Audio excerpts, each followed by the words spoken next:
Bismillahirrahmanirrahim. Assalamualaikum warahmatullahi wabarakatuh. Waalaikumsalam warahmatullahi wabarakatuh. Allahumma lakal hamdu wa ilaikal mushtaka wa bikal musta'an wa antal musta'an wa la hawla wa la quwwata illa bik. Amma ba'du. Ikhwatul iman, ikhwatu fid din, a'azzakumullah wa uhibbukum fillah. Alhamdulillah, summa alhamdulillah. Alhamdulillah ikhwan, dengan limpah kurnia daripada Allah Jalla wa'ala, kita sambung majlis ta'lim kita. Kita baca syarah akidah Ahlus Sunnah. Kalau ikut tanda saya, kita berhenti 5 hari bulan 3 547 547. Tajuk yang ke-72, Ahlus Sunnah wal Jamaah menegakkan jihad fi sabilillah bersama ulil amri. Tajuk dia Ahlus Sunnah menegakkan jihad fi sabilillah bersama ulil amri. Jadi ada dua perkara. Yang pertama, Ahlus Sunnah bersama dengan pemimpin dalam menegakkan jihad. Yang kedua, apa yang pemimpin cuba bawa kita itu sememangnya di atas ta'rif jihad sabilillah. Kalau pemimpin ajak kita keluar jihad tapi dia salah, maka kita tak keluar. Dia mengajak kita kepada jihad yang benar, dengan ta'rif yang benar, dengan hujah yang benar, maka ketika itu Ahlus Sunnah bersama dengan pemimpin. Maka kita tidak bersifat burah, iaitu bangkit menentang dan menolak arahan pemimpin yang arahan itu tidak salah berdasarkan nas agama. Baik. Jadi artinya dalam Ahlus Sunnah ni memang tak hilang bab sabilillah, bab jihad. Cumanya yang agak bahaya apabila segelintir orang dia mengaku Ahlus Sunnah, dia tak faham apa itu sabilillah. Maka dia beranggapan orang yang sabilillah itu sebagai teroris. Masalahnya ada pada diri dia. Ilmu yang dia dapat tentang jihad tu tak betul. Lebih-lebih orang lagu ni kalau ada kuasa.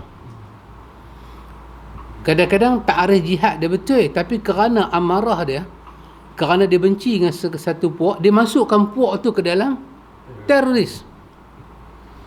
Sampai nak minta bidang kuasa agama pun dia nak tangkap juga. Sedangkan kita dengar dia cakap agama tu selekeh. Selekeh dia cakap agama ni tak padan. Kenapa? Ini masalah yang ada pada orang bila dia tak faham agama dan dia cuba memberi ta'rif kepada agama. Itu masalah. Maka Ahlus Sunnah dia ada bab jihad, dan Ahlus Sunnah berjihad dengan pemimpin. Sekiranya pemimpin itu menegakkan sabilillah yang benar, maka kita sebagai rakyat akan bersama dengan pemimpin. Demikianlah para sahabat dengan Nabi keluar ke Badar, para sahabat dengan Nabi keluar ke Uhud, sahabat keluar sampai ke Mu'tah. Itulah peperangan yang terakhir Nabi ada tapi Nabi tidak terlibat. Baik, sekarang kita cuba baca teks yang dibuat oleh penulis kita. Jihad adalah salah satu syiar Islam yang terpenting dan merupakan puncak keagungannya, yakni keagungan Islam. Kedudukan jihad dalam agama sangat penting dan sentiasa tetap terjaga. Jihad fi sabilillah tetap ada sampai hari kiamat. Pertama dia nak habaq kata kedudukan jihad sabilillah.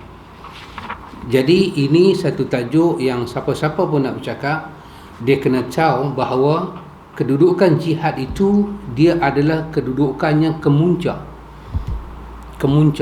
Lepas dah kita syahadah, kita semayang, kita puasa, kita zakat, kita haji, kemuncak dia adalah jihad. Itu ada di dalam hadis At-Tirmizi.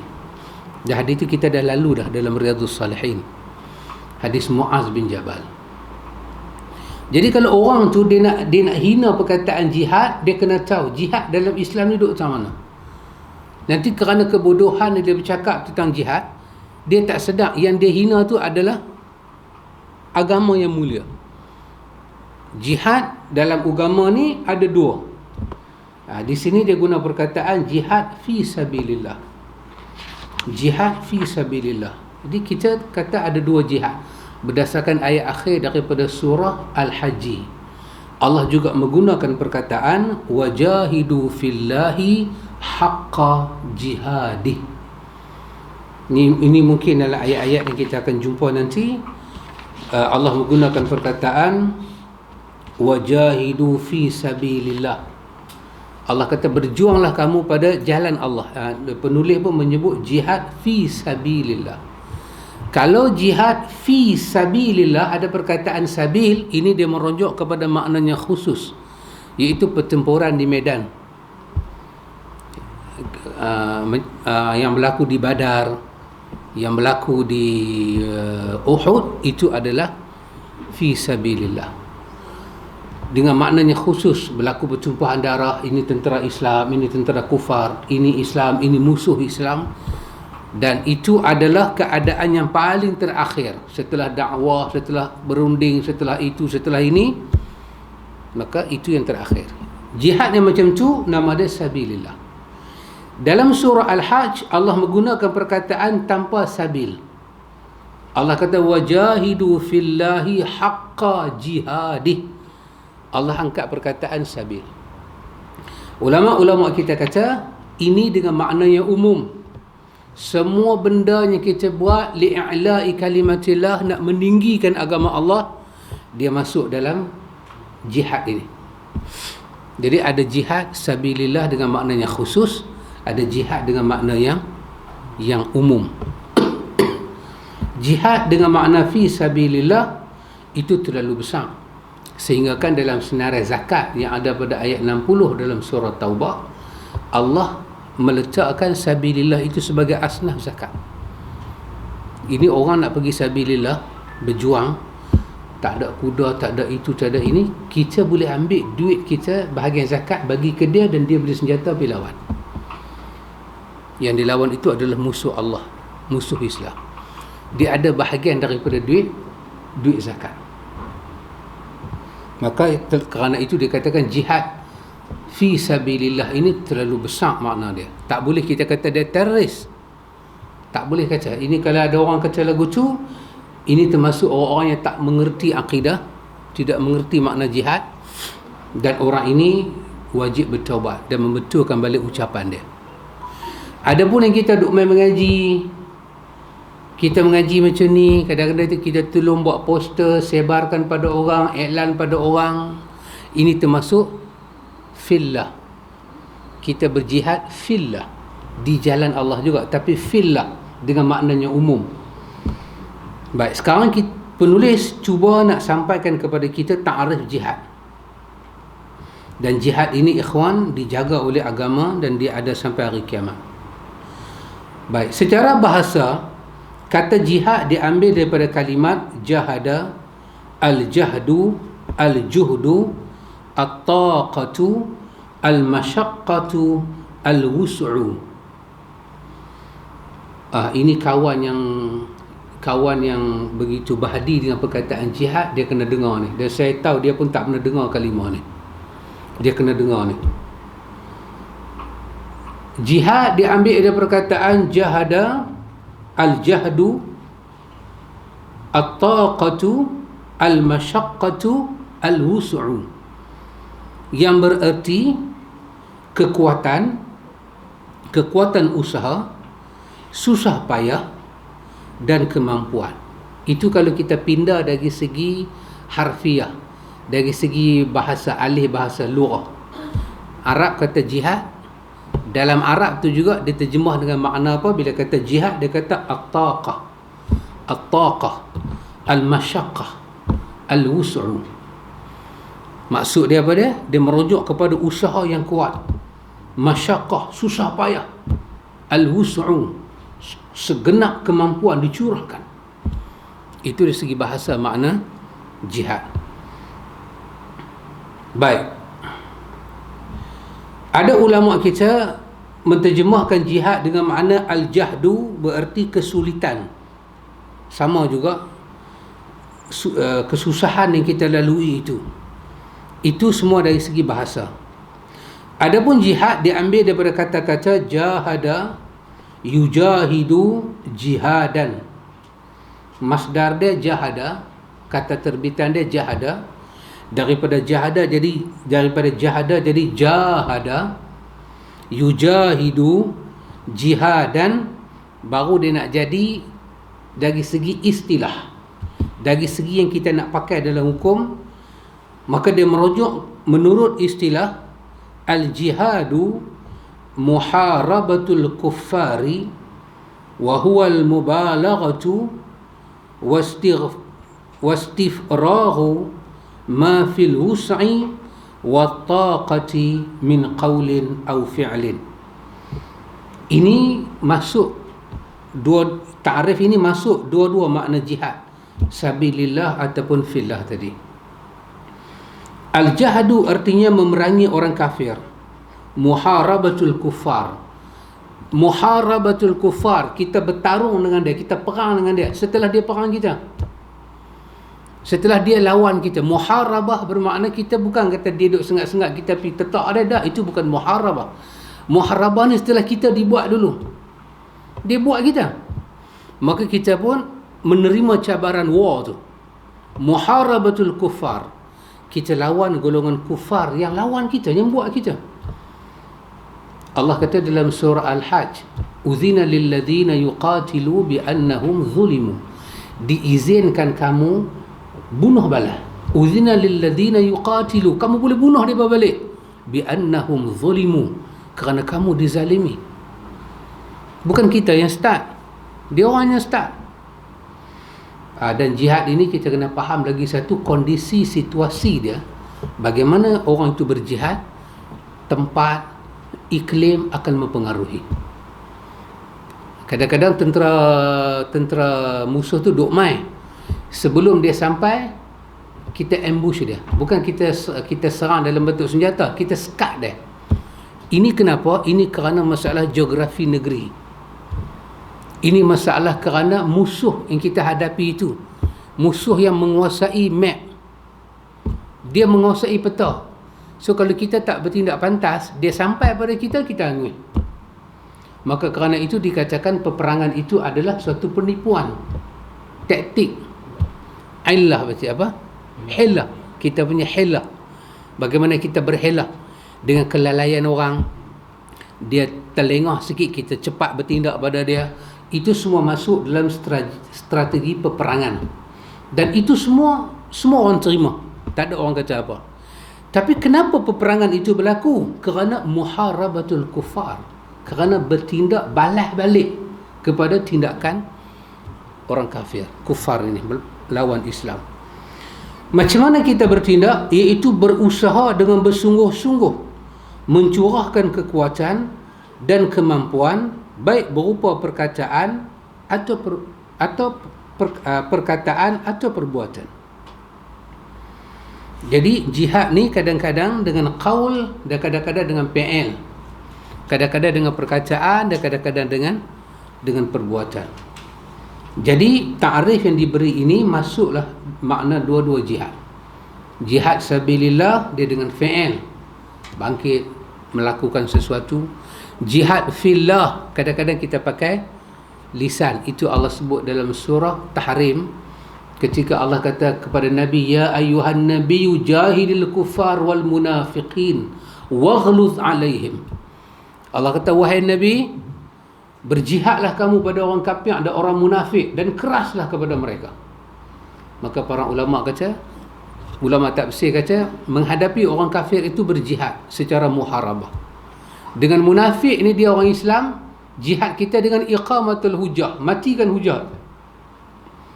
Lepas itu bila ditanya pada Nabi kan, ya Rasulullah, hang tak tahu kan Abdullah bin Ubay buat apa, buat macam-macam kan? Jom kita buat sesuatu kat dia. Nabi tahu kan? Tapi apa Nabi jawab dalam hadis Bukhari? Nabi kata, aku tak mau orang kata, tengok Muhammad, last kali dia bunuh pengikut dia sendiri. Agama apa dia bawa? Nabi kata, aku tak mau benda ni. Nanti orang salah faham dengan, wahai kawan ni sikit punya dahsyat ke dia punya keraki yang ada dah.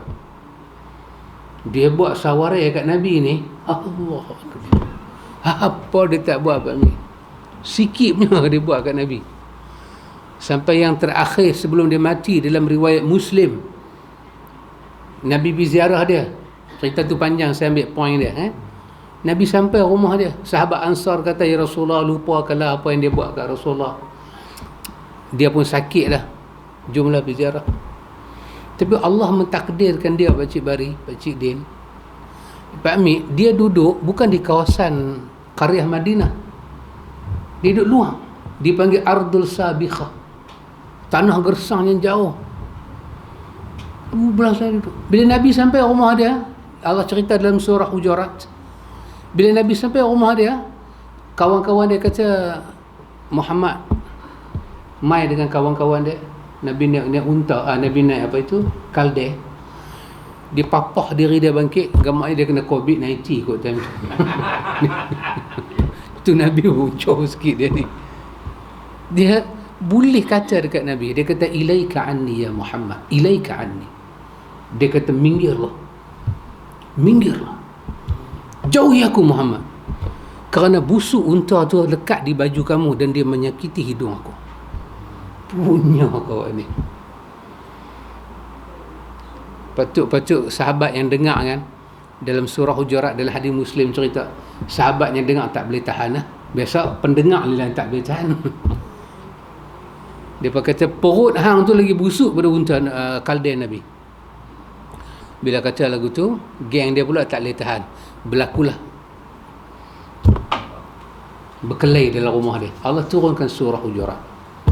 Allah kata, bila dua puak ni berkelahi Muhammad, damaikanlah mereka. Fa aslihu bainahuma, damaikanlah. Wa in baghat ihdahuma 'ala al-ukhra faqatilu allati. Muhammad, kalau ada satu puak tak mau stop juga ni, barulah kau perang yang tu, barulah kau lawan yang tu. Maka Allah pun, Nabi pun bila dengar, Nabi alihkan diri Nabi pada tempat tu, bersurailah mereka. Kalau nak buat sesuatu dekat dia, boleh buat dah. Tapi Nabi kata, aku tak mau buat. Nanti orang kata, tengok Muhammad, last sekali dia makan orang dia sendiri. Tidak. Itu bukan makna jihad yang benar, Nabi kata. Jadi jihad ni dengan makna apa? Kita perangi musuh Allah dan Rasul. Dengan apa kita perang dengan bersungguh-sungguh. Masa tu tak boleh main-main, bersungguh-sungguh, curahkan kekuatan, kemampuan, sama ada berbentuk perkataan ataupun perbuatan. Ta'rif ini juga menepati ta'rif yang kedua. Al-jihadu wal mujahadah istifraghul wus'i fil mudafa'atil aduwi. Jihad artinya mencurahkan segala kemampuan untuk memerangi musuh. Ya. Ini dengan ta'rif dengan umum, tadi dengan ta'rif yang lebih panjang sikit. Dua-dua ta'rif ini diterima pakai. Jadi kita cakap bahasa kita bila kata jihad, apa dia? Orang yang berjihad dipanggil mujahid. Satu orang yang mujahid. Dia mujahidin. Datang perkataan mujahidin. Pun perkataannya digeruni oleh sebahagian orang. Dengar kata mujahidin, dia orang takut. Mujahid ini, orang yang mujahadah ini, orang yang mujahadah adalah orang yang dia gemelingkan seluruh kemampuan dia untuk memerangi musuh. Baik, kemudian penulis kata, musuh Allah Ta'ala ni ada 3 jenis, dia kata. Supaya dia tahulah musuh tu yang mana. Satu, dia kata, jihad melawan musuh yang nyata. Kedua, musuh ni juga jihad kita lawan syaitan. Dan ketiga, jihad melawan hawa nafsu. Ya, ada ulama masukkan yang keempat, iaitu jihad melawan orang munafik. Ulama masukkan yang keempat. Baik. Kenapa perkara ini kena didedahkan? Sebab supaya kita faham ta'rif tadi, iaitu kita menumpukan segala usaha yang padu, kekuatan yang ada, kita curahkan sedapat mungkin untuk lawan musuh. Musuh yang pertama Musuh yang pertama yang nampak dengan mata ni adalah kufar. Yahudi, Nasara yang memang jahat-jahat ni, dan orang-orang kafir yang mereka mengambil sikap muharabatul Islam. Dia nak lawan dengan Islam. Yang kita panggil pada muharabah ni, kita kata harbi. Harbi jadi muharabah. Itu kafir yang mengisytiharkan lawan dengan kita, perang. Dia tak suka setiap benda dengan kita, semua dia benci. Maka untuk kata kafir itu muharabah tidak semudah, melainkan dia kena memiliki syarat-syarat yang nyata. Dia benci dengan Allah, dengan Rasul, dengan Islam, dengan kaum muslimin, dengan syiar-syiar agama. Dan dia tak pendam saja, dia luah dalam bentuk perkataan, perbuatan, usaha dia. Sehingga kan semua kerja buat dia, kita tak dapat memberi tafsiran yang kedua, melainkan satu saja tafsiran dia benci kita. Dengan ketidakadilan dia tunjuk, maka barulah dia jadi harbi. Bukan kerana dia tu musuh politik kita dia jadi harbi, yang kawan dengan kita tak harbi pula. Tidak, bukan begitu.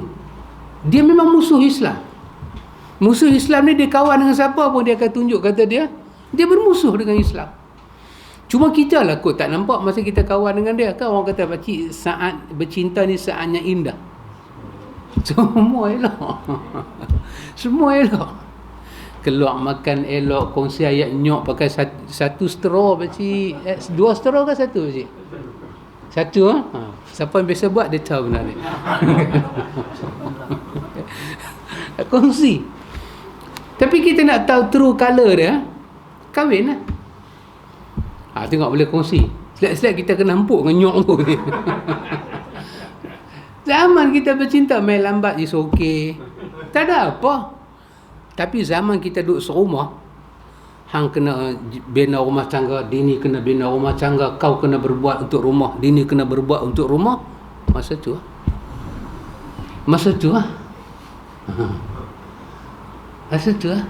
dapat anak masuk pancok dengan pampers anak berlungguk dalam pancok. Bini kata letih, laki kata hang ni. Hang ni. Mana dulu makan nyok satu straw ni? Itulah. Masa bercinta ni, dia tak boleh kita terjemah apa-apa. Orang kata perempuan ni bagus lah. Dia kata hero ni bagus. Dah. Bagus tak bagi pim nikah cepat-cepat. Pim nikah cepat-cepat. Bau terus kalau keluar. Pasal tu, lagi lama kita bercinta, lagi fitnah kita buat. Kahwin. Berkenan dengan satu orang, kahwin. Tak kira walaupun kita dah ada isteri, ini kan contoh.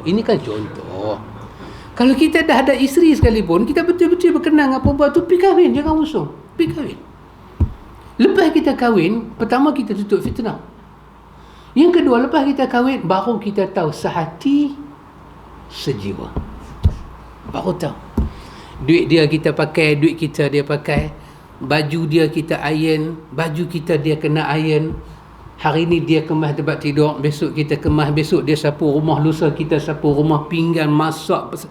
Dia tu dia saka pun boleh keluar, semua nanti boleh keluar macam tu. Dia kata aku lelaki, semua aku kena buat. Ya. Dia ni berkeluar pula hadis pula, Nabi pun jek kasut sendiri, punggah. Yes, betul lah. Jadi bukanlah semua orang yang dia bagi komen pasal kita itu dia musuh kita. Tidak demikian.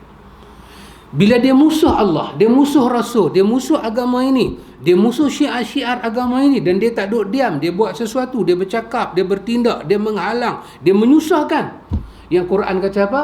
Wa yasuddunakum an sabilillah. Dia halang kamu daripada jalan Allah. Mereka baru musuh kita.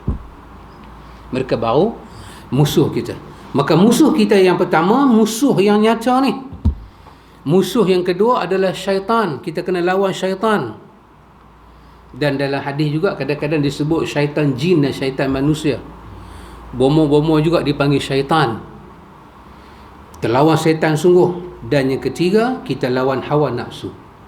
Satu daripada tiga ini, ataupun kita masuk yang keempat, kita melawan golongan munafik.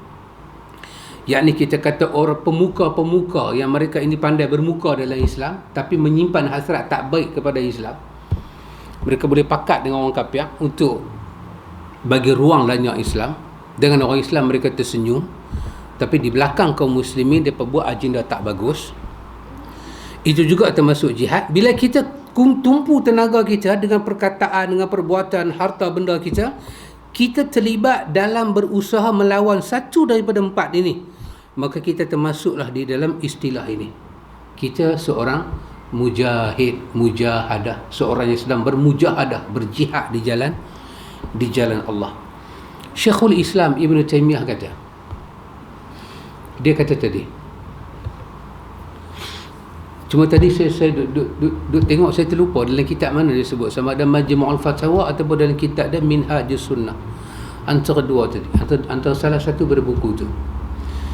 Dia kata apabila manusia itu terlibat dengan mengenal sunnah, dia kenal sunnah, dia belajar sunnah, dia ikhlas dengan sunnah, dia pun bila tahu kata sunnah ini apa, dia mencurahkan segala tenaga dia untuk ihya sunnah, hidup dengan sunnah. Syekhul Islam kata dia akan terlibat dengan semua musuh-musuh ni, automatik dia kata. Maka tidaklah keterlaluan, dia kata, satu orang yang menegakkan sunnah, dia seorang yang berjuang di jalan Allah, kerana dia akan dimusuhi oleh orang-orang yang tak mengenal sunnah. Walaupun dia tak bercakap, dia hanya beramal sendiri, kebencian itu syaitan akan. Pakcik perasan satu orang, dia masuk dalam masjid, dia tunggu jemaah kan, dia buat tahiyatul masjid, dia semayang apa yang dia yakin dengan hadis-hadis dia belajar. Dia pergi duduk semayang, dia angkat takbir, tangan dia bagi sama dengan ni, dengan atas ni, mankibai dia ni, bau ni, dia tak tangan dia macam tu. Ada orang tengok sakit hati. Sakit hati. Oh, dia kata pok-pok COVID mai dah. Dia kata dia tu kena COVID. Wahai, sebelah kawan tu 1 meter SOP 1 meter.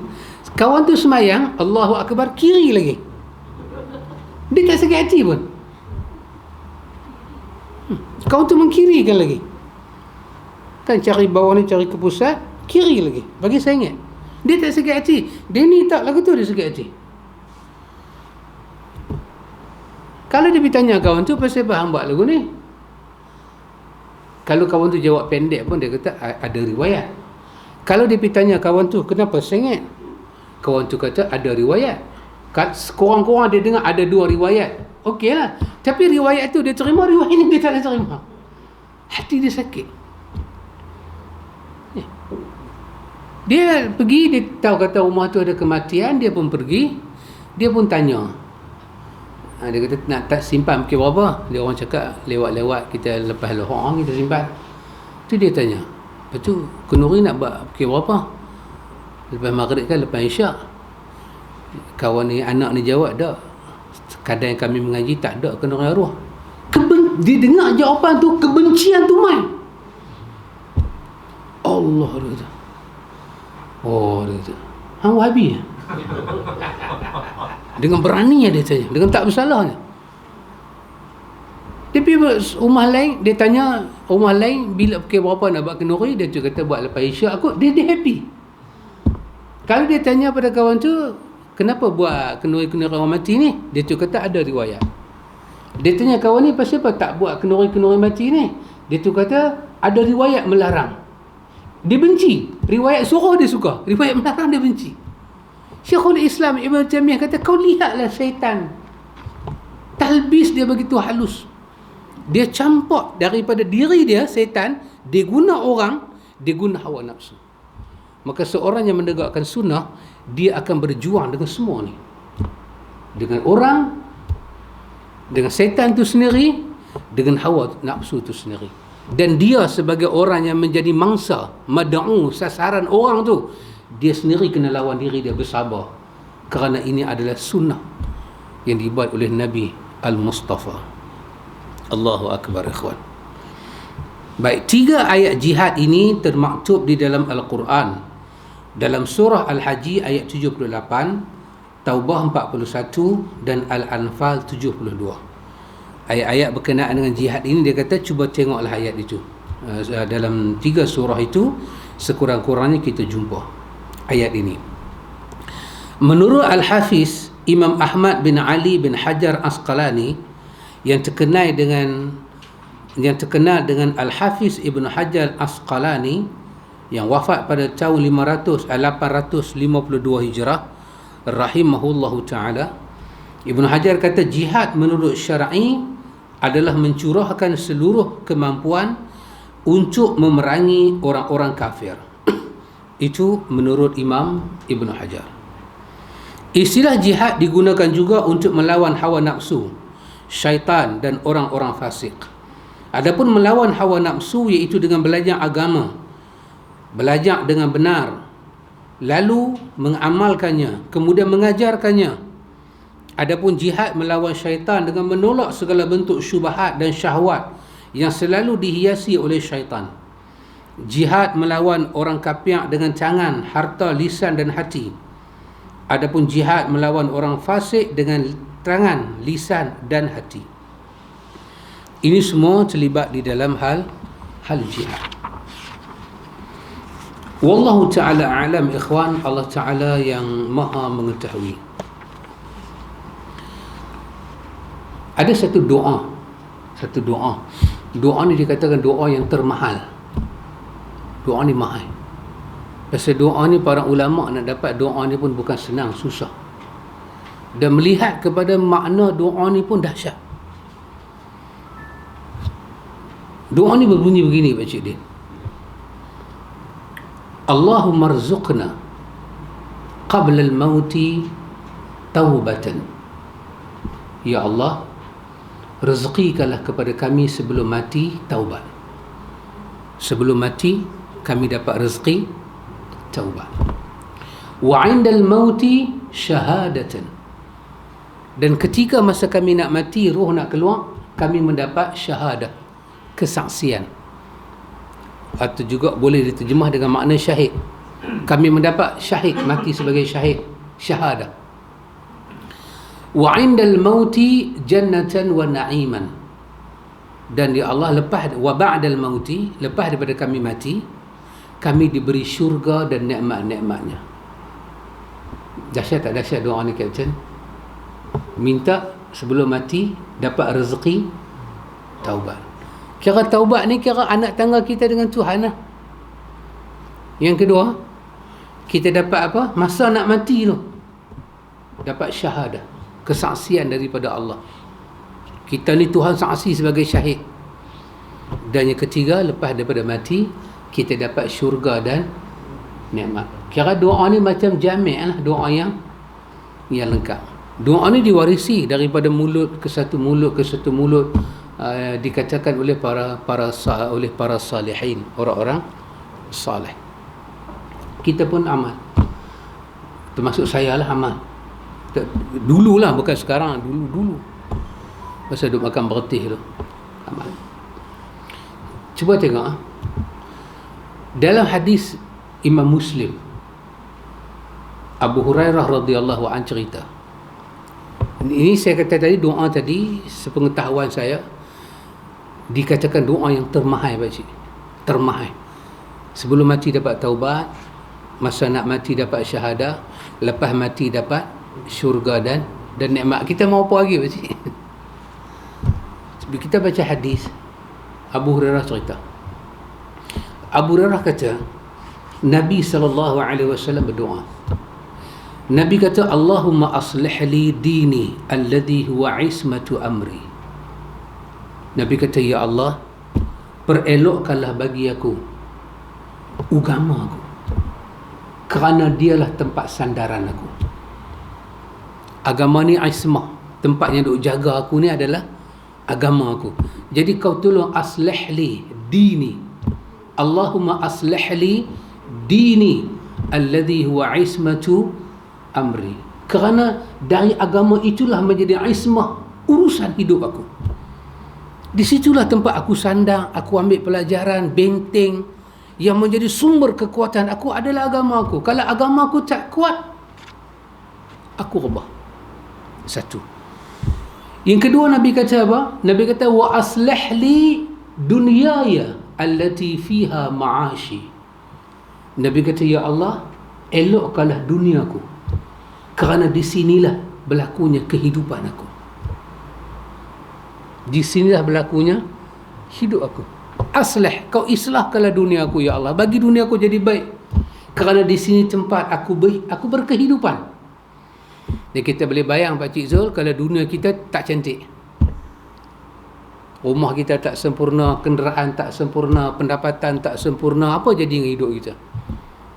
Pasal itu Nabi minta pada Allah kecukupan. Cukupkanlah hidup aku ni ya Allah. Qanaah kan? Yang ketiga, kata Abu Hurairah, Nabi kata, wa aslih li akhirati allati fiha ma'adi. Ya Allah, kau perelokkanlah bagi aku akhirat aku, kerana di sanalah kesudahan aku. Last kali aku nak pergi sana ya Allah, kau elokkanlah akhirat untuk aku, sebab aku nak pergi sana. Yang keempat, Nabi kata, waj'alil hayata ziyadatan li fi kulli khair. Kau jadikanlah dalam hidup aku ini bertambah kesemuanya kebaikan saja ya Allah, jangan ada benda lain. Kalau ada benda kau nak tambah dalam hidup aku ni ya Allah, kau tambahlah kebaikan. Nabi kata, waj'alil mauta rahatan li min kulli syarr. Dan kau jadilah mati aku sebagai istirahat daripada semua kejahatan. Hadis ini ada dalam Sahih Muslim daripada Abu Hurairah. Doa tadi tak ada dalam mana-mana riwayat, dia daripada mulut satu orang. Allahumma rzuqna qabla al-mauti taubatan. Ya Allah, bagilah rezeki pada kami taubat sebelum mati. Wa 'indal mauti syahadah. Masa nak mati bagilah syahadah, kesaksian, syahid. Wa ba'dal mauti jannatan wa na'iman. Dan lepas daripada mati bagilah kepada kami syurga dan nikmat dia. Itu yang diwarisi daripada satu mulut ke satu mulut. Yang ni pula yang kita dapat daripada hadis Nabi. Jiwa kita mula berlaku pertentangan, nak meletakkan yang mana lebih tinggi dalam hati kita. Ini satu jihad. Sebelum kita tahu ada hadis Muslim ni, inilah doa yang kita baca. Minta Allah bagi. Kenapa awak berdoa demikian? Saya dapat daripada guru saya. Kenapa guru awak bagi lagu tu? Dia dapat daripada guru dia. Macam mana guru tu dapat? Guru tu dapat dalam mimpi. Tak apalah, dapat tak mana pun kira okey lah. Pasal musim Covid ni tak boleh jalan pergi tak mana. Mimpi pun tak mengapa lah, boleh lah. Tetapi bila kita nak tinggal doa ni, kerana ada doa lebih baik daripada insan yang lebih baik. Doa tadi pendek, hanya macam minta 3 perkara saja kan. Tapi doa Nabi ni macam panjang. Tapi kok mana pun yang Nabi baca ni jauh lebih baik daripada petua dan amalan orang. Ada satu doa yang menarik yang orang tua-tua dulu suka baca, dan maksud dia pun baik. Allahumma inna nas'aluka salamatan fid din wa afiyatan fil jasadi wa ziyadatan fil ilmi wa barakatan fil rizqi wa taubatan qabla al maut wa rahmatan 'inda al maut wa maghfiratan ba'da al maut. Allahumma hawin 'alaina fi sakaratil maut wan najata minan nari wal 'afwa 'inda al hisabi. Baik doa ni. So kita pun boleh baca. Tetapi bila kita nak menyusun dalam hati kita, mana terbaik daripada Muhammad yang terbaik. Sebab yang Nabi minta, ya Allah elokkanlah agamaku ya Allah. Di sinilah tempat ismah urusan aku. Tempat aku ambil urusan di sini. Elokkanlah duniaku ya Allah. Di sinilah kehidupan aku. Elokkanlah akhirat aku ya Allah. Di sanalah aku nak pergi. Ya Allah, jadikanlah dalam hidup aku ni bertambah hanya kebaikan, dan jadikanlah mati aku itu aku rehat daripada segala keburukan. Maknanya hak Nabi minta itu lebih jami' dan mani'. Maka ada jihad di sini. Apa dia? Kita nak ambil yang Nabi ajak tu, nak yakin dan nak tinggalkan yang ni. Kita boleh ambil hak Nabi ni. Kita kadang-kadang kita baca dua-dua. Tapi kita nak kata yang Nabi punya lebih tinggi, hati kita mula tak mau terima. Ketahuilah ketika itu bab ni sampai pada kita, kita mula kena berjihad. Saya kata ke Abanan, takat-takat yang kita belajar ni Abanan, takat-takat yang kita belajar, bukan kata kita pergi belajar di gua tempurung, gua mana dah, kita belajar betul-betul. Guru yang menyampaikan ilmu pada kita ni bukan seorang, kesemuanya hebat-hebat belakang. Yang tak ada qualify saya seorang. Lain semua qualify dahsyat-dahsyat. Semua mai dahsyat-dahsyat. Kita punya etika apa Abanan, bila ada kenuri arwah untuk orang mati ni, sunnah ke tak sunnah? Bila mati buat kenuri arwah, sunnah ke tak sunnah? Tak sunnah. Kalau orang tanya kita pasal apa kata tak sunnah, kita kata kadar kita jumpa adalah hadis, memang tak sunnah. Kalau orang tanya kita sunnah tu yang mana, kita kata sunnah tu kita yang buat bagi dia makan. Dan kita sebut nama hadisnya, hadis berkaitan dengan peperangan Mu'tah. Riwayat Tirmizi ada, riwayat Al-Hakim ada, dan kedudukan hadisnya adalah sahih.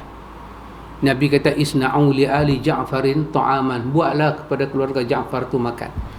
Berdasarkan hadis ni ada istimbat yang dipakai. Dan kita menyebut nama Imam Syafi'i dalam Al-Dia sebut apa, Nawawi mengulang dalam Majmu' dia kata apa, dan kita sebut ramai tokoh-tokoh ulama yang sunnahnya bukan macam kita buat. Maka kita masuk dalam bab ni. Bab apa? Bab jihad. Kita kena kerahkan semua kemampuan dan tenaga yang kita ada, kita kena curahkan ketika berlaku time tu. Kita kena menegakkan sunnah dengan semua kerahan zahir dan batin ni, ruh dan jasad ni, untuk menegakkan agama Allah dan sunnah Nabi. Ketika itu kita masuk, kita kena lawan dengan musuh, kita kena lawan dengan syaitan, kita kena lawan dengan nafsu kita sendiri. Maka benarlah kata Syekhul Islam Ibn Taymiyah, semua orang akan menjadi seorang pejuang belaka kalau dia mengenal sunnah. Sebab kita akan diminta buat keputusan, make your decision bila berlaku satu situasi. Bagi mani mayat contoh, mayat duduk ada dalam rumah contoh, kita letak mayat elok-elok, kata mai siapalah, adik-beradik belah mak kita, dia kata lah awak mayat ni sampai tak menghadap kiblat langsung, dia pula pusing mayat tu. Kita dah letak elok dah semua susun, dia pusing. Kita kata jangan buat lagu ni mak ngah ni, hampa tak mengaji, ada kepala mayat pergi sana, kaki pergi sini, dia kena kaki menghadap kiblat, kepala tinggi sikit. Kita kata mak ngah tu dia nak sembahyang ni, dia mati dengan sembahyang serupa lah. Alamak, mati dengan sembahyang serupa. Ketika itu kita ada satu peperangan dalam jiwa kita. Kita kena tegakkan kebenaran. Bukan kita nak lawan mak ngah kita, tapi khurafat pemikiran tu tak betul. Orang mati ni hala ke mana pun tak apa. Yang ulama bincangnya adalah hadis Ibnu Majah masa masuk dalam kubur tu. Lambung kanan dia itu dikenakan ke tanah dan dada dia menghadap kiblat. Kerana Kaabah itu kiblat kita ketika hidup dan mati. Itu saja. Masa mayat duduk dalam rumah ni kot mana, dan kita ada riwayat kan, Sa'id bin Musayyab cerita, dia sakit hari tu, orang pakat dua alih mayat dia. Dia sedar, dia kata apa sebab itu hamba buat ramai kat aku. Dia kata ni kaki ni ala ke mana? Dia kata apa hal dengan kaki ni? Dia itu tokohnya besar. Apa hal dengan kaki ni? Ala ke mana pun tak apa. Tambah rumah flat. Untuk cari kiblat orang tak boleh masuk. Maka di situ kita juga ada jihad. Maka lebih besar pemahaman kita tentang agama, makin besar kita punya jihad. Hari apa baru ni saya dengan Ustaz Nan ada satu talk dengan budak-budak rider. Ada budak rider datang, Ustaz saya, Ustaz Nan dengan Pakcik Hanifah di Tanjung, pergi talk dengan budak-budak. Di antara soalan budak-budak ni, budak-budak motor, dia berjalan jauh daripada selatan ke sini. Dia orang tanya ke Ustaz Nan, dia orang tanya macam mana kita nak mengenal ajaran sesat dan tak sesat. Pasal hari ni semua ustaz, dia kata termasuklah ustaz yang bercakap kan, takkan nak kata ustaz sesat. Jadi kami yang dengar ni macam mana nak tahu sesat tak sesat? Payah juga kita nak jawab pakcik. Kita kena buat satu seminar, kena berkeluar kitab. Takkan nak tunggu selama tu dengan budak motor ni. Dia pun mak rempang juga. Tapi jawapan Ustaz Nan tu menarik. Ini sangat menarik. Dan saya rasa itu point. Apa dia? Ustaz Nan kata, apabila satu orang itu bercakap tentang agama, selama dia bercakap tentang agama, dalam ucapan dia ada perkataan Tuhan, ada perkataan Nabi. Ada Nabi, ada Tuhan, ada Tuhan, ada Nabi. Selama itu dia benar. Tapi apabila dia ganti tempat Allah dan Rasul dengan perkataan orang lain, ketika itu dia menyeleweng. Saya pun rasa takjub, Masya Allah. Kalau ikut saya, kena balik rumah, buat nota, kena type sikit, baru rumah balik. Ustaz Nan bagi satu yang spontan. Yang spontan. Banyak dah pakcik. Kita kata hadis, dia orang kata ulama. Dia mengalihkan. Ini tidak boleh. Mana boleh? Kita kata Nabi yang kata demikian. Dia kata ulama kata boleh. Maka dalam kitab kita, hak tebal tu, warna putih, nama Fathul Majid. Dia cerita dalam Fathul Majid tu, perkataan daripada Abdullah bin Abbas. Daripada Abdullah bin Abbas. Dia mengajar. Dia kata kepada mereka, qala Rasulullah sallallahu alaihi wasallam. Dia kata Nabi bersabda, aku nak sampai. Ada orang kat tangan. Orang tanya kat dia, Abu Bakar kata apa? Umar kata apa? Kata Abdullah bin Abbas, layaklah kepada kamu ni turun batu daripada langit, hempak kepala hamba. Qultu lakum qala Nabi. Aku kata dekat hamba, Nabi kata. Hamba tanya kat aku, Abu Bakar kata apa? Ketika Nabi kata sesuatu, umat kena diam walaupun Abu Bakar sekali. Subhanallah. Tapi bila manusia ni berhujah, dia mula berhujah, kita kata Allah macam ni, Rasul kata lagu ni, kedudukan hadis ini sahih. Dia mula pakai perkataan orang lain nak mengalihkan. Ketika itu berlaku zallah. Dia seleweng. Saya katalah, bukanlah saya nak memulakan perlawanan, tapi sajalah saya nak ulang balik. Daripada awal sampai akhir, cubalah dengar saudara lepak kita bercakap, di mana ada Allah dan Rasul. Kira dengan jari. Yang nak ikut sangat ni. Berapa kali dia petik perkataan Allah dan Rasul. Dan ketika dia petik, dia tahu ke sahih tak sahih. Sedangkan berbohong pada Nabi dengan sengaja, satu tempat duduk dalam neraka. Dan hadis ni bukan kata sahih, mutawatir. Saat ni orang dia tanya pula, mutawatir tu binatang apa? Jadi payah. Tapi just setakat tu, guna kita punya ni, orang putih panggil apa? Telinga panggil apa? Ears. Use your ears. Guna ni, dengar. Dan kita punya ni otak panggil apa? Mind. Mind ke brain? Mind, your mind. Hidupkan dia. Dengar, di mana ada Allah dalam percakapan orang tu? Di mana ada Rasul? Dan para tokoh-tokoh salaf akan kata apa? Ketika orang tu sebut Allah dan Rasul, cuba lihat nilai penghormatan yang dia bagi pada lafaz tu. Dia sebut dengan ta'zim atau dia sebut dengan lawak-lawak? Macam mana dia berselawat tak balik kepada Nabi? Dia mengajak orang kepada Nabi kah? Dia mengajak orang kepada benda lain kah? Kalau manusia mau timbang lagu tu lah, manusia akan jumpa al-haq. Maka di situ ada jihad. Kita melawan diri sendiri, hawa nafsu.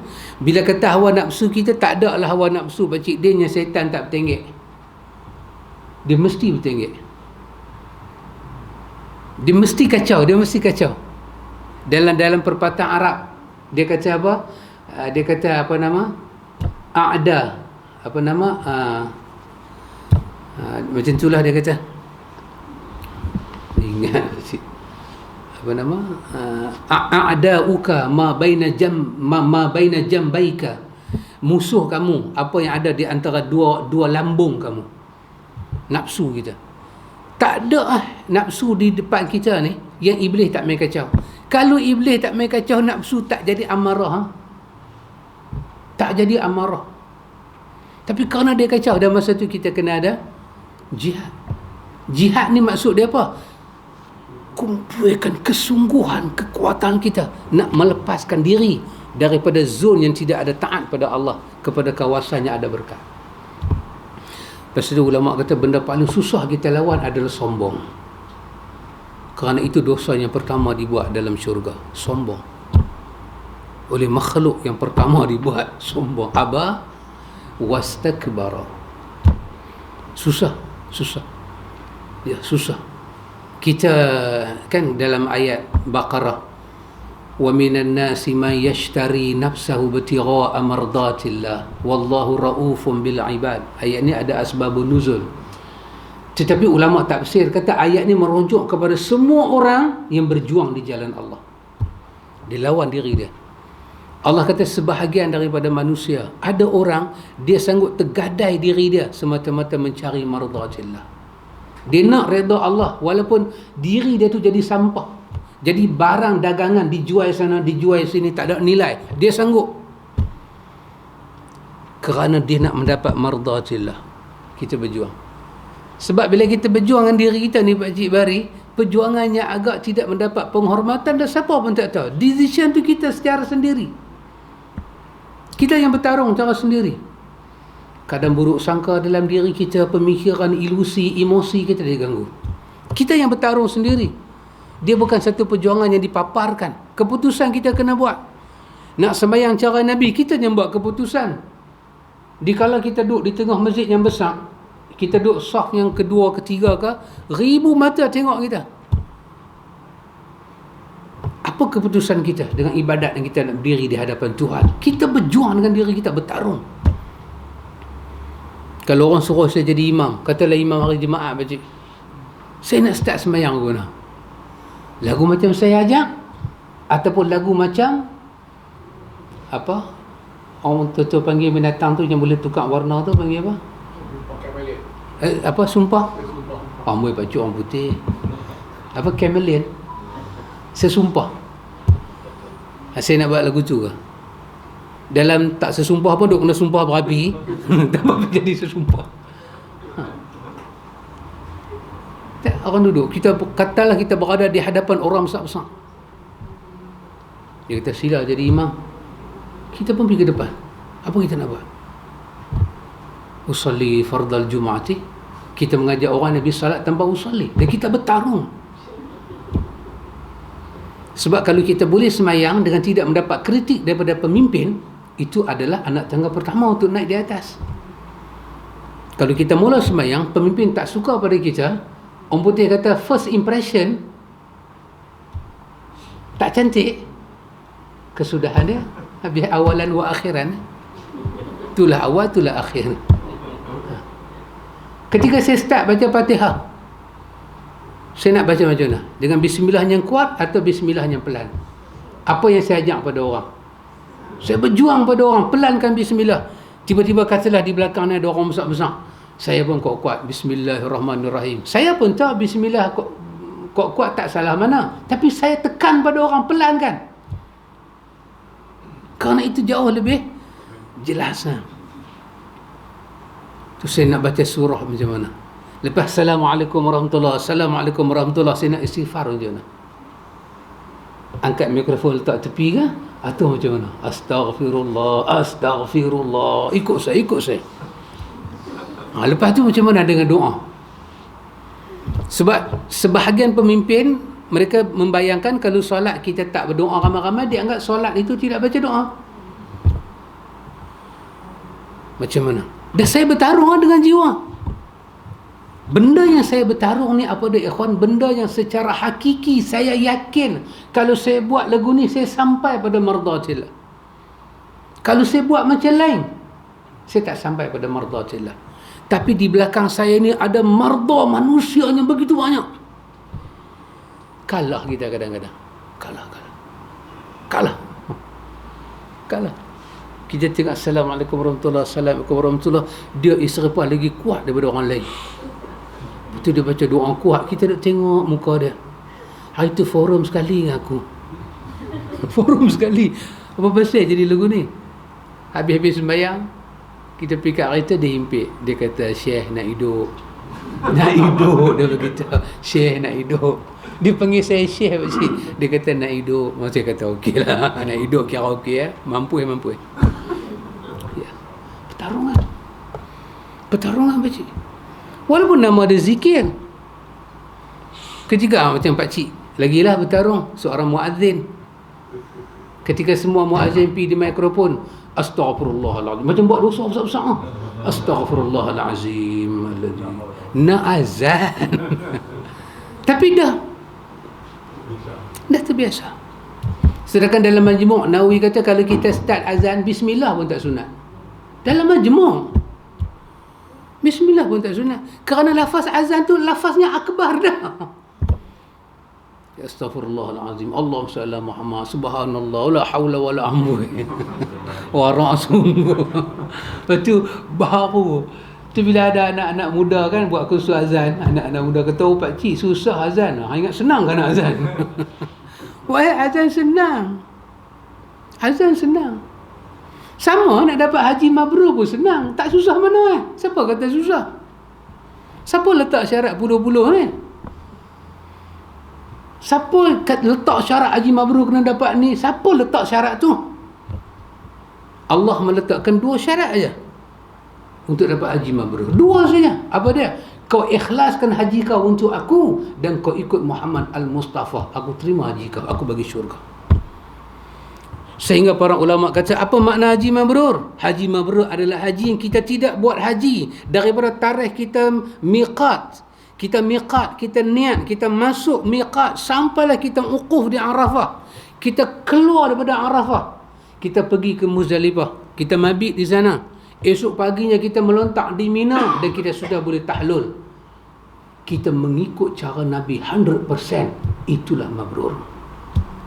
Jangan kona. Mabrur. Maka Allah kata pada ayat 112 daripada surah Baqarah, bala man aslama wajhahu lillahi wa huwa muhsin falahu ajruhu. Allah kata barang siapa yang menghadapkan wajah dia ikhlas kepada Allah dan dia muhsin, dia ikut Muhammad, maka ketika itu kata Allah, falahu ajruhu 'inda rabbi, berjalan terus pahala daripada Tuhan, daripada dia, dan dia tak perlu takut dan tak perlu bimbang. Dan tidak ada satu riwayat yang sahih yang kata haji mabrur begini, tidak ada.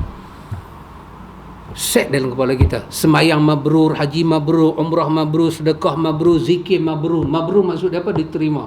Mabrur, makbul. Lepas tu mai pula sebagian pok-pok dia kata mabrur lain, makbul lain. Alamak, lain pula. Mereka ni pandai. Pasal kita dapat wak dahsyat-dahsyat. Sahabat Nabi tak dapat, kita dapat. Sahabat tahu satu aja, ikut Allah, ikut Rasul, ikhlas untuk Allah, ikhlas untuk Rasul. 88 pintu syurga dibuka. Untuk siapa? Untuk orang yang baca doa lepas ambil ayat sembahyang. Maka masyayikh kita bertanya, habis kita ambil wuduk kan, semua ambil wuduk, kita baca doa. Kita baca doa ambil wuduk tu, terbuka 88 pintu syurga. Doa tu kau ambil mana sampai 8 pintu syurga terbuka? Dari Muhammad. Bukan daripada mulut-mulut Syekh, daripada Muhammad. Doa ini bukan buat haji cara Nabi lagi. Semayang baru baca doa wuduk macam Nabi, 8 pintu syurga terbuka. Habis kau nak letak syarat ketiga lagi, nak letak syarat keempat. Nak buat apa ketiga keempat? Melainkan syarat dia 2 saja. Kalau nak kata 3 boleh lah. Apa dia yang tambah lagi satu? Ikhlas kepada Allah, ikut Muhammad. Lagi satu apa dia? Lagi satu, jaga Islam kau, jangan bagi rosak. Itu saja syarat dia. Itu juga ada dalam ayat 124 daripada An-Nisa. Itu saja syarat dia. Baru berwuduk cara Nabi baca dan terbuka pintu syurga. Artinya kalau kita berwuduk, kita baca doa bukan daripada Nabi, pintu syurga tak terbuka. Itu yang kita baca tajuk terakhir dalam Al-Ibanah. Masa dalam kita dibaca ilmi dulu kan. Siapa tulis Al-Ibanah? Imam Abu Hasan Asy'ari kan. Bab yang terakhir dalam Al-Ibanah dia kata bab syafaat. Apa Imam Abu Hasan sebut riwayat dalam tu? Bahawa esok di hari akhirat Nabi akan bawa umat dia sampai ke pintu syurga. Umat dia tak boleh masuk kerana pintu tertutup. Maka apa Muhammad akan buat? Dia bagi syafaat besar pada umat dia. Dia berdoa pada Allah supaya pintu syurga terbuka. Baru terbuka. Dengan lisan siapa pintu syurga terbuka? Lisan Muhammad. Habis kita nak pergi ambil pada orang lain ni buat apa? Ini satu jihad untuk melihat kedudukan Muhammad. Macam mana kita makrifat pasal tu. Jasa besar dibuat oleh Syekh Muhammad bin Abdul Wahab ketika dia menulis buku asas kepada akidah. Dia bubuh nama Usulul Salasah. Usulul Salasah, 3 usul. Melayu dia panggil apa? 3 prinsip, 3 landasan. Apa dia? Ma'rifatullah, ma'rifatud din, ma'rifatul nabi.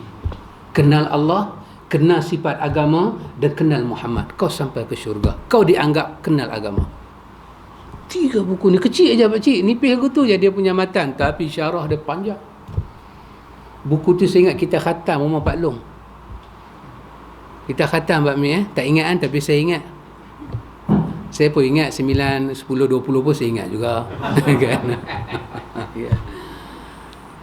Tapi bila kita tak tahu, kita teruja dengan perbahasan yang bukan-bukan. Perbahasan bukan-bukan.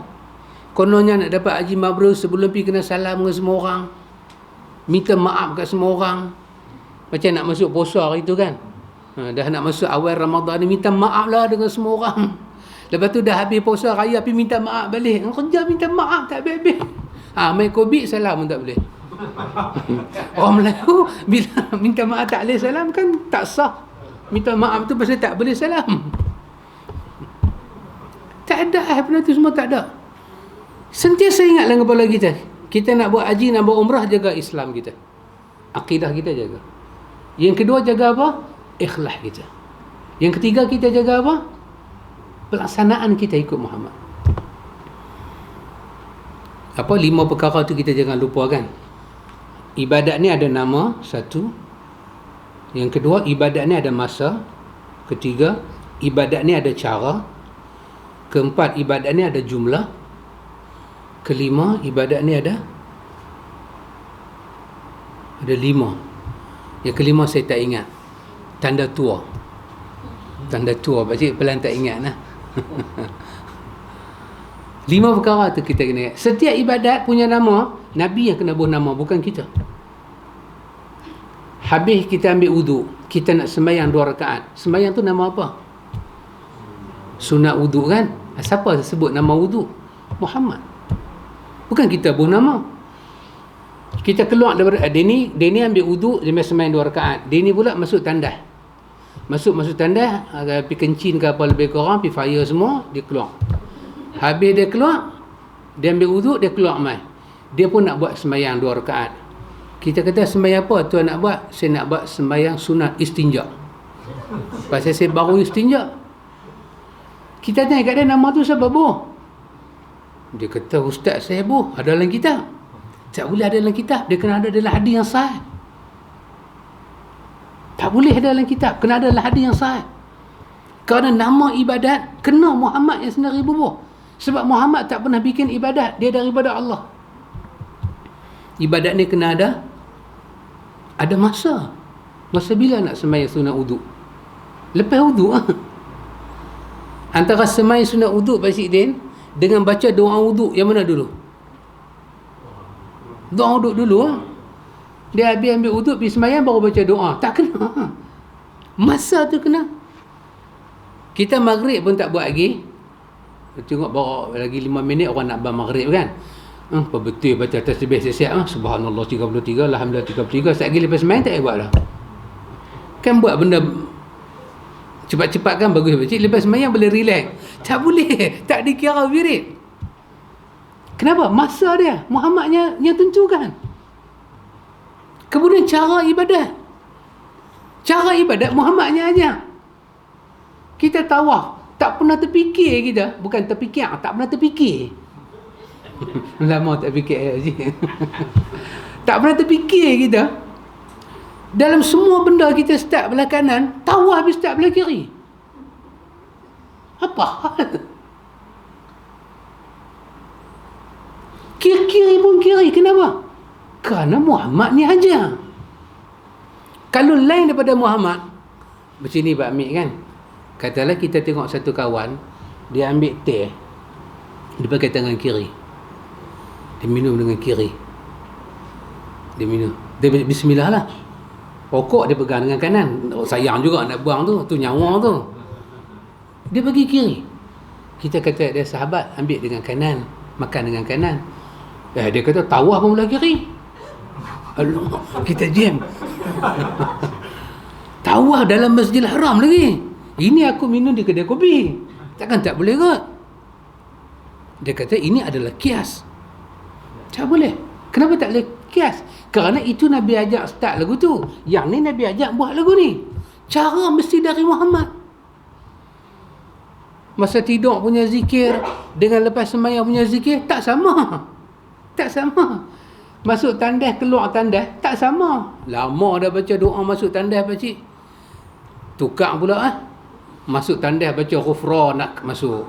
Keluar pula lagi Allahumma inni a'udzubika minal khubusi wal khaba'is. Bukan kata kita setan pun pening kepala. Oi, apa ni? Setan golek kepala. Apa punya setan kau ni? Dan sekali-sekala Pak Mi tukar. Tak boleh. Tak jadi ibadat. Tak jadi ibadat. Pasal apa? Cara ibadat dari Muhammad. Kalau cara ibadat dari Muhammad, syarat ibadat daripada Muhammad, sunat ibadat dari Muhammad, nak kata batal, nak kata sah, nak kata makruh, nak kata harus, semua dari Muhammad. Dan jumlah ibadat dari Muhammad. Jumlah kita buat ibadat, berapa nak buat, semua daripada Muhammad. Maka had dulu saya katakan, banyak saya kena marah. Saya kata jangan wujudkan dalam hidup kita ni kuman. Ingat lagi Pak Cik Din? Kuman, kuman.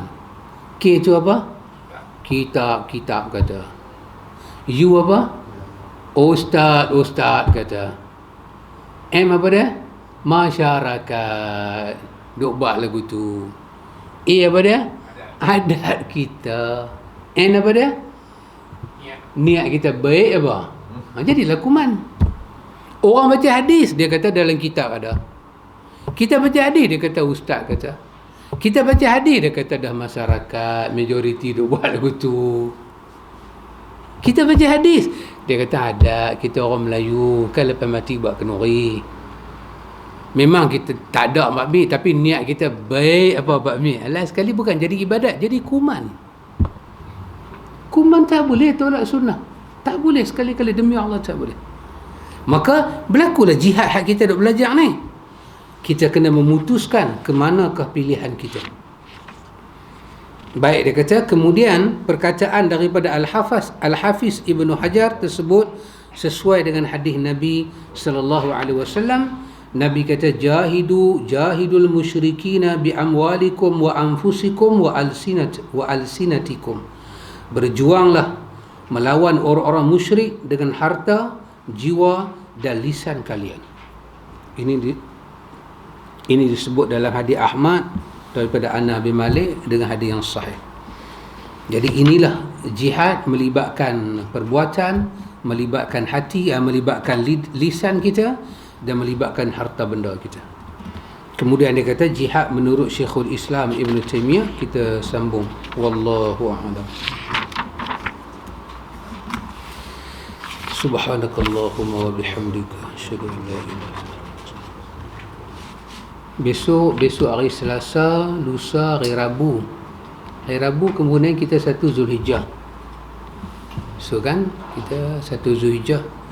Tak ada lah banyak benda-benda sunnah kita jumpa berkenaan dengan 1 Zulhijjah ni, melainkan dalam hadis Ummu Salamah, hadis Imam Muslim. Nabi kata, Ummu Salamah kata, Nabi kata idza dakhalatil ashru, bila masuk 10-nya awal daripada Zulhijjah. Kan, dan di kalangan kamu ada orang yang arada ayudhiya, ada yang ada ajak nak buat kurban. Nabi kata fala yamassuhu, Nabi kata janganlah dia ambil sentuh daripada diri dia, sya'ruhu wa rishuhu, rambut-rambut, bulu-bulu badan. Ini hadis Imam Muslim. Janganlah dia cukur. Maknanya sebelum 1 Zulhijjah tu, kalau hari Rabu tu 1 Zulhijjah, bermakna besok kita nak pergi kedai gunting ke, kita nak berkemas diri kita ke, kita kemas bagi orang yang terlibat dengan dengan korban. Lepas tu kita ada 10 hari kan. Kita ada sampailah hari korban kita itu. Masuk hari Khamis kita nak puasa, kita boleh puasa. Isnin nak puasa. Larangan dia hanya itu saja, jangan tambah. Apa dia? Jangan gunting rambut, buang bulu badan, dan jangan potong segala kita punya kuku. Potong sebelum tu. Takat tu saja, jangan lebih. Sampai sentuh bini pun tak mau. Duk ingat dia macam ihram. Jangan. Ni bukan adalah ihram.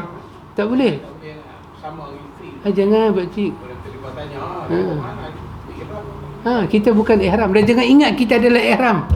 Ini bini duk sebelah kita tak sentuh, betul-betul punya bengong punya orang. Ini bukan ihram. Jangan duk pergi buat kerja membaziak lagu tu. Membaziak saudara setan.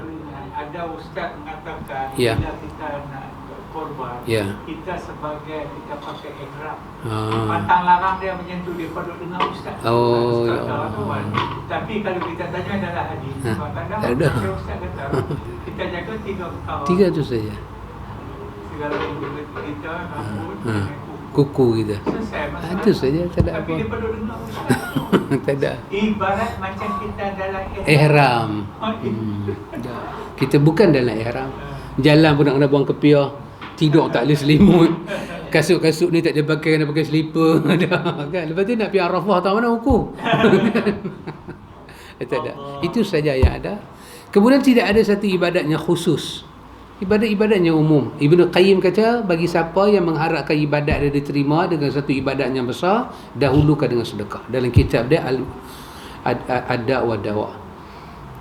Kalau kita nak perbanyakkan sedekah, sila perbanyakkan sedekah. Sedekah itu berdoa kita supaya Allah terima. Kan? Kemudian ulama bahas kenapa larangan-larangan ini datang. Ulama kata supaya kita ni bila ada binatang, kita tak payah duk bersembang ke orang, Pakcik Din saya nak korban yang ni lah, Pakcik Bari insya-Allah saya nak korban. Tak payah. Hanya kita buat di badan kita ni ada tanda tu, sudah dimaklumi orang, oh sahabat kita ada hajat nak korban, selesai masalah. Dan kita pun tak lebih daripada itu. Dan andai kata terlupa, terlanggar mai hari Jumaat Pak Min, nak pergi sembahyang Jumaat, rasa berduri dah tepi-tepi ni, dia pergi shebeng sikit-sikit, tengah-tengah shebeng tu teringat Allah, adakah dia kena dam? Tak ada. Dia tak kena dam. Pasal dam di Penang ni lain macam. Kena dam tu berdengung. Maka tidak ada dam. Kalau dam haji okey tak berdengung. Ni dam tempat kita memang berdengungnya. Maka tidak ada dam, tak ada kafarah. Imam Malik kata just biarkan dia berlalu begitu saja. Cuma Imam Syafi'i kata makruh. Jangan kita langgar sebab dia ada sunnah daripada Nabi. Itu saja. Itu saja kita jaga, lain macam biasa. Satu lagi Ustaz. Ya, Pak. Tahun ni kita raya pada hari Jumaat. Kan? Bila kita dah pergi raya hari Jumaat, lepas tu ada sembahyang Jumaat, macam mana dia punya Kita raya jatuh hari Jumaat, lepas tu kita sembahyang raya hari Jumaat, lepas tu saat lagi kita pergi sembahyang Jumaat pula. Pakcik, sebelum raya kita ada kuliah lagi kan? Saya jawab lah ni dia terlupa. Pasal maklum lah Pak Mi, jarum panjang tu duk berjalan. Maklum lah. Saya akan jawab lagi sekali. kita dah macam kami apa semua dah dengar. InsyaAllah. Saja nak beritahu. Boleh. Saya akan jawab lagi sekali.